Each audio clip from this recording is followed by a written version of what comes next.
যেখান থেকে সার্ভিস নিয়ে আগে বের হতাম, আজ এত বছর পরে সেখানেই ছুটে গেলাম সার্ভিস পৌঁছে দিতে। এই হচ্ছে আমার প্রিয় টিএনটি কোয়ার্টার। এখান থেকে আমার বেকিংয়ের যাত্রা শুরু। আসসালামু আলাইকুম। এই হচ্ছে আজকের কোয়ার্টারের কেক। খুব সিম্পল আর খুব আইসোদিং একটা কালারের কেক ছিল এটা। রেডি করার পরপরই পৌঁছে গেলাম সার্ভিস দেওয়ার জন্য নিজেই। আজকে স্টাফের সংকট ছিল, হাতের কাছে কোনো স্টাফ পাচ্ছিলাম না, তাই নিজেই চলে গেলাম সার্ভিসটা পৌঁছে দেওয়ার জন্য। কেননা এটা তো আমার প্রিয় জায়গাতে যাবে, একটু জায়গাটাও দর্শন করা হবে কিছুক্ষণের জন্য।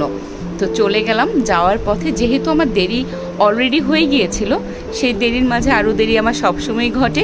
এই যে রিক্সাওয়ালা মামা, কিন্তু তার রিক্সা ঠিক করতে করতে একটু সময় নিয়ে নিল। আবহাওয়া উপভোগ করতে করতে চলে এলাম রেলগেটের কাছে। এখানে এসেও আমাকে কিছুক্ষণ অপেক্ষা করতে হলো, কি আর করার।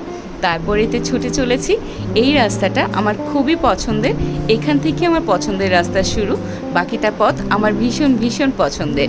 পুরো সময় আমি যখনই যাই না কেন, যখন ছিলাম তখন তো ভালো লাগতোই, আর এখন গেলে একদম মন শান্ত হয়ে যায়। খুবই ভালো লাগে এই সবুজময়, এই গাছপালায় ঘেরা এই রাস্তাটাকে।